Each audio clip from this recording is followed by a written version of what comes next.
काजू काजू. कोकण ब्लॉग 5 ची सुरुवात मस्त नटून थटून वाकड्या तिकड्या उड्या मारत फोटो काढत झालेली आहे.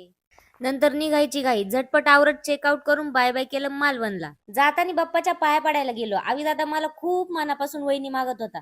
देव पण म्हणाला तथास्तु बालका. जस्ट मी माझे स्वतःचे सर्व काही फोडून आलेलो आहे. बाप, इथली शाळा पाहून गोव्याला आल्याचं फील झालं. नंतर वेदूला तिच्यासारखं मिनी मिनी गिफ्ट घेतलं. पोटाचा पेटारा भरला आणि या दोघांचा डाव या नम्रताच्या एंट्रीने हुकला. आता तो डाव काय आहे ते तुम्हीच ओळखा.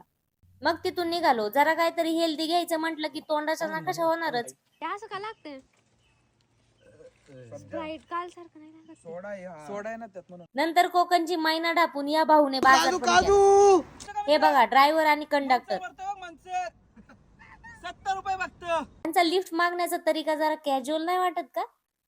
नंतर आम्ही अशा ठिकाणी गेलो की ट्रिपला जाण्याचं सार्थक झालं. म्हणजेच संगमेश्वरला आपल्या महाराजांना भेटायला गेलो.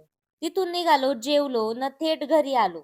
घरी यायला तर दुसरा दिवसच उजाडला होता, पण आता ट्रिप संपली त्यामुळे बाय बाय.